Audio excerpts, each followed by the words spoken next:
Hello and welcome students आज का जो हमारा टॉपिक रहेगा that is law of conservation of energy. तो law of conservation of energy क्या कहता है कि एनर्जी जो है it neither can be created nor can be destroyed. हमारे पास जितनी एनर्जी मौजूद है वही रहेगी हमेशा। हम उसमें से कुछ एनर्जी को ज़ाया नहीं कर सकते हैं, कुछ ख़त्म नहीं कर सकते, और ना ही हम कुछ एनर्जी जनरेट कर सकते हैं खुद ब खुद से। बल्कि क्या कर सकते हैं, हम वन फॉर्म ऑफ एनर्जी को चेंज कर सकते हैं दूसरे फॉर्म ऑफ एनर्जी में। जैसे आपके पास एक सेल है, उसमें केमिकल एनर्जी कन्वर्ट होती है इलेक्ट्रिक एनर्जी में। इसी तरह से हमारी सोलर एनर्जी है, ये हम दूसरे फॉर्म्स ऑफ एनर्जी में जनरेट कन्वर्ट कर सकते हैं। आपके पास हीट एनर्जी है, इसको आप काइनेटिक एनर्जी में चेंज कर सकते हैं। बल्कि हम हीट को बिल्कुल डिस्ट्रॉय नहीं कर सकते हैं, इसको हम क्या कर सकते हैं, दूसरे फॉर्म ऑफ एनर्जी में चेंज कर सकते हैं। इसी तरह से हमारी मस्कुलर एनर्जी है, इसको हम दूसरे मैकेनिकल एनर्जी में चेंज कर सकते हैं। तो हम एनर्जी को सिर्फ इतना कर सकते हैं कि उसमें एक फॉर्म से चेंज करके दूसरे फॉर्म में ला सकते हैं। तो इसी को कहते हैं law of conservation of energy, कि हम एनर्जी को डिस्ट्रॉय या क्रिएट नहीं कर सकते हैं, बल्कि हम क्या कर सकते हैं, एक फॉर्म ऑफ एनर्जी को चेंज कर सकते हैं into another form of energy. तो ये law of conservation of energy है। इसको हम नोट्स में आपको सेंड कर लेंगे, इसके नोट्स, वहां से आप इसको नोट करेंगे। तो हम इसका डिराइव करेंगे लॉ ऑफ कंजर्वेशन एनर्जी को, कि टोटल एनर्जी जो है वो हमेशा सेम रहेगी। अगर आपके पास कुछ एक फॉर्म ऑफ एनर्जी है, फॉर एग्जांपल आपके पास हीट एनर्जी है, उसमें आप कुछ पोर्शन ऑफ एनर्जी को चेंज करेंगे और बाकी जो हीट रहेगी वो टोटल जो है एनर्जी वो कंजर्व रहेगी, सेम रहेगी। First form of energy plus second form of energy, that will total energy will remain always will remain same. Total energy में कोई कमी नहीं आनी चाहिए। तो इसके लिए हमारे पास पहला प्रूफ जो होगा इसका, there is conservation of mechanical energy by for a body freely falling body under gravity। तो हम लिखेंगे पहला इसका एक्सप्लेनेशन।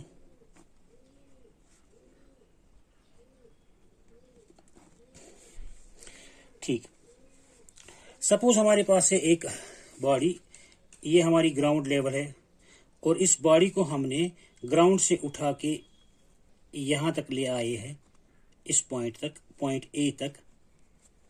और ये ग्राउंड से इस पॉइंट तक जो डिस्टेंस है, हाइट जो है, इट इज h। यहाँ पे उठा के रख दिया हमने इस बॉडी को। अब ये जो यहाँ पर बॉडी पॉइंट ए पर है, it is at the height of h from the surface of the earth. तो since the body is at rest at this point, तो इसमें काइनेटिक एनर्जी 0 होगी। तो हम लिखेंगे at point A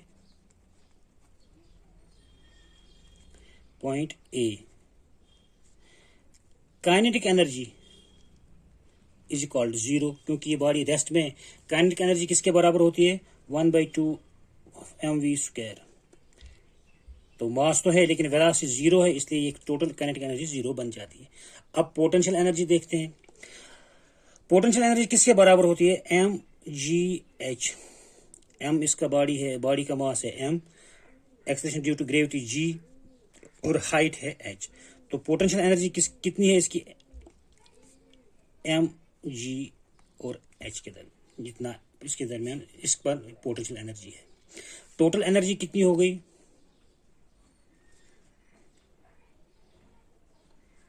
kinetic energy plus potential energy is equal to 0 plus mgh is equal to mgh। अब point A पर जो है, इस बॉडी में जो एनर्जी स्टोर है, that is purely potential energy and is equal to mgh। अब हम क्या कर लेंगे, इस बॉडी को फ्री कर लेंगे, फ्री टू फॉल। अब ये बॉडी फॉल होती गई और यहां पर पहुंच गई, इस पॉइंट बी पर मान लो। और यहां से यहां तक जो डिस्टेंस इसने ए से बी तक कवर की, इट इज x। अब ये बॉडी जो पॉइंट बी पर आ गई, ऊपर से नीचे तक आते आते इसने कितनी डिस्टेंस कवर की, x। अब इसकी हाइट कितनी रह गई, खाली इतनी, that is h minus x. अब ये बॉडी जो है किस हाइट पर है, h माइनस एक्स की हाइट पर पहुंच गई। लेकिन यहां पर इस पॉइंट बी पर अब ये रेस्ट में नहीं है, क्योंकि जो ही हमने इसको फ्री कर दिया फॉल होने के लिए, तो ये इसकी वेलोसिटी नीचे आती, एक्सेलरेशन ड्यू टू ग्रेविटी की वजह से बढ़ती गई। लेट अस से यहां पर पहुंचते पहुंचते इसकी वेलोसिटी v1 हो गई। अब देखिए क्या हुआ, जब इसकी हाइट कम हो गई, ए से बी पर आ गई, तो हाइट कम होने की वजह से हाइट जब डिक्रीज हो जाएगी तो पोटेंशियल एनर्जी कम हो जाएगी। अब ये पोटेंशियल एनर्जी जो यहाँ पहुंचते पहुंचते इसमें डिक्रीज हो गई, वो कहाँ गई, वो देखिए क्या हुआ उसका। अब यहाँ पहुंचते पहुंचते पॉइंट बी पर पहुंचते पहुंचते उसमें कुछ वेलोसिटी आ गई। अब ये रेस्ट में नहीं है, अब इसकी वेलोसिटी 0 नहीं है, बल्कि इसकी वेलोसिटी है v1। तो इसमें जो अब इस पॉइंट बी पर जो होगी, इसमें कुछ काइनेटिक एनर्जी भी होगी, किसके बराबर, 1/2 ऑफ m v1 स्क्वायर। तो हम लिखेंगे at point B kinetic energy किसके बराबर है, is equal to 1/2 of m v1 square, v1 का स्क्वायर। अब पहले यहां पर ये हम v1 का वैल्यू निकालेंगे कितना है।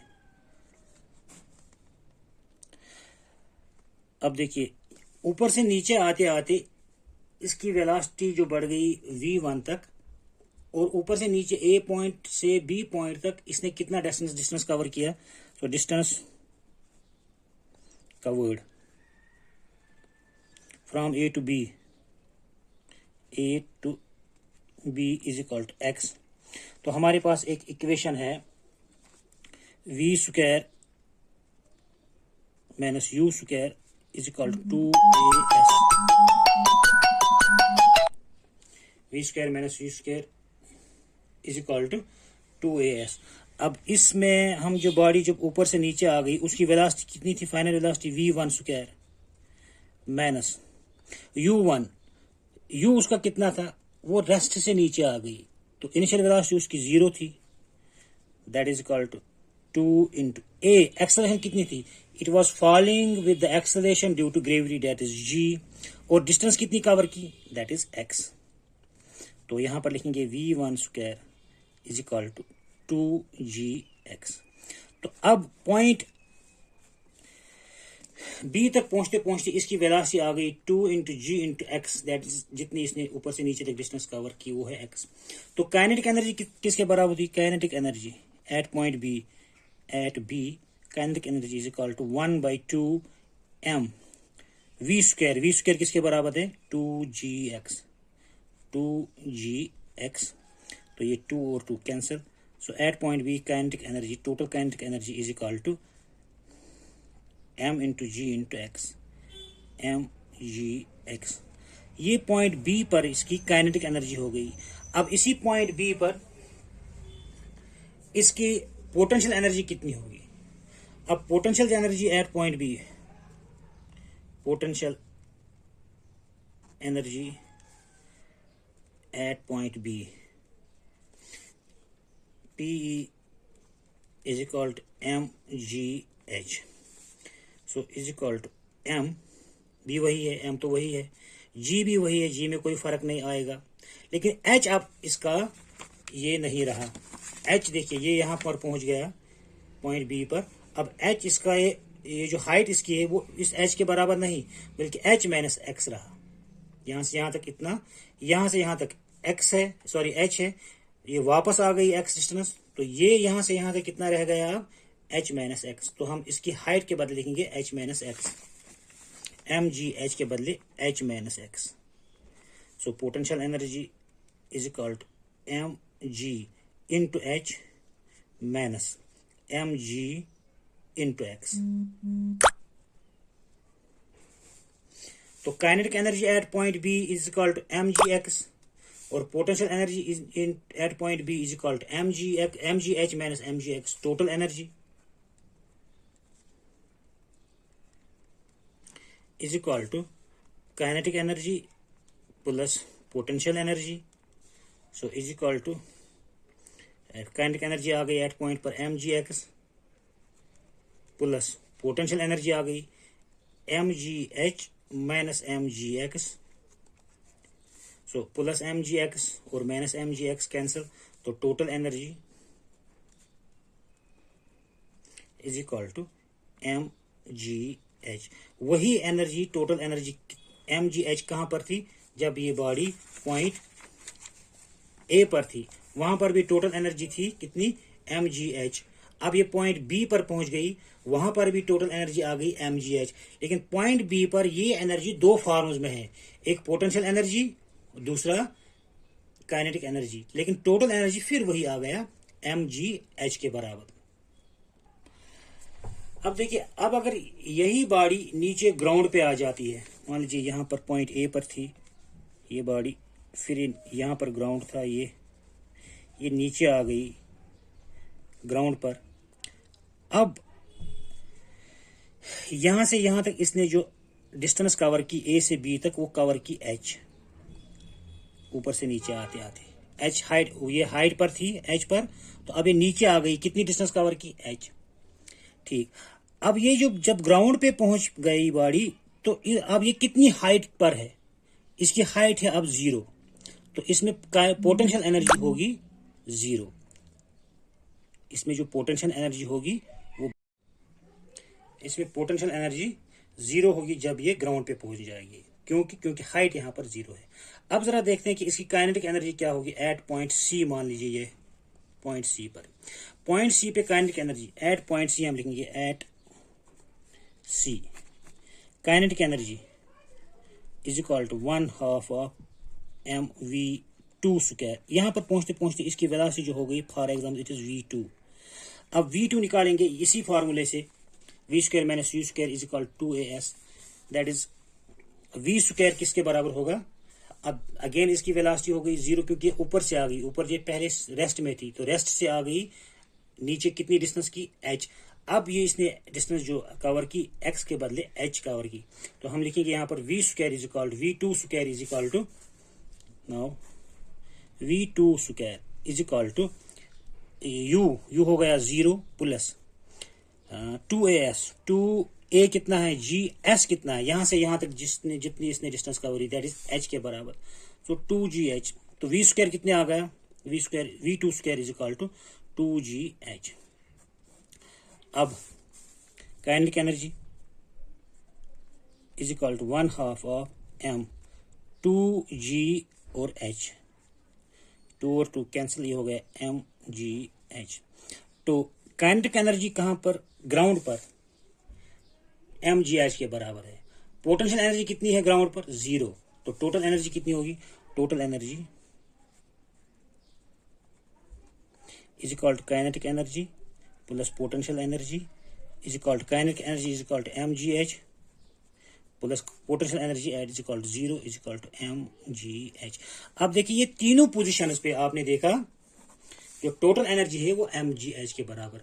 सो हमेशा कभी इसकी एनर्जी टोटली ये थी पोटेंशियल एनर्जी, कभी इसकी एनर्जी टोटली काइनेटिक एनर्जी के बराबर थी, कभी कुछ एनर्जी आप बी पर आप देखेंगे कुछ एनर्जी पोटेंशियल एनर्जी थी, कुछ एनर्जी इसके अंदर काइनेटिक एनर्जी थी, लेकिन टोटल एनर्जी हमेशा mgh के बराबर ही रही। जितनी एनर्जी पॉइंट ए पर थी टोटल एनर्जी, उतनी ही energy total energy point B पर थी, और उतनी ही total energy at point C थी। तो इसमें जो ये आप देखा आपने कि एनर्जी जो है, हमने यहां से यहां टोटल एनर्जी कितनी थी? mgh।